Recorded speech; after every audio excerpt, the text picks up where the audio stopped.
Hi friends, ఇవాళ 1 lakh ఛాలెంజ్లో ఈరోజు day 1 అనమాట. సో ఈరోజు డే 1లో మనకి ఎంత ప్రాఫిట్ అయితే వచ్చిందో చూద్దాం రండి.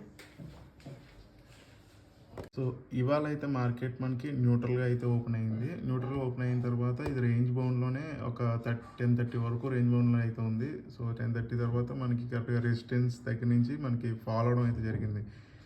ఇలా ఫాలో అవుతూ మనకి కరెక్ట్గా 2:32 వరకు అయితే ఈ ఫాలో అయితే ఉన్నది. నేను ఎక్స్పెక్ట్ చేశాను యూరోపియన్ మార్కెట్స్ ఓపెన్ అయిన తర్వాత మార్కెట్ అనేది యూటర్న్ తీసుకోవడం కానీ లేదంటే ఇంకా డౌన్ అవ్వడం కానీ జరుగుతుందని.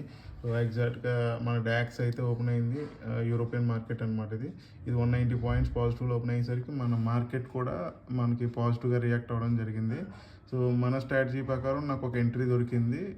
నేను ఇక్కడ మన ఫ్యూచర్స్లో అయితే నేను ఎంట్రీ అయితే తీసుకున్నాను, బ్యాంక్ నిఫ్టీ ఫ్యూచర్స్లో.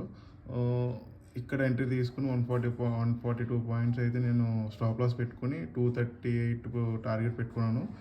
ఇంకా నేను ఎక్కువ పెట్టుకోవచ్చు, బట్ మనకి ఇక్కడ రెసిస్టెన్స్ ఉంది. సో అందుకని నేను ఇక్కడ పెట్టుకున్నాను.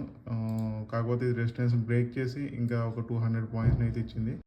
మళ్ళీ నేను ఎంట్రీ అయితే తీసుకోలేదు, ఇక్కడితో అయితే నేను ఎగ్జిట్ చేశాను. ఎందుకంటే ట్రేడింగ్లో డిసిప్లిన్ అనేది చాలా ఇంపార్టెంట్. మన స్ట్రాటజీలో మనకి ఎంట్రీ వచ్చిన తర్వాత ఎంట్రీ అయిపోయి ఎక్కడ ఎగ్జిట్ అవ్వాలో కూడా మనకు తెలియాలి. ఈరోజు మనకు వచ్చిన ప్రాఫిట్ అయితే 4179 రూపీస్ అనమాట. సో నేను తీసుకున్న ఆర్డర్స్ అయితే ఇవి, నేను పెట్టిన స్టాప్ లాస్ అయితే ఇదన్నమాట.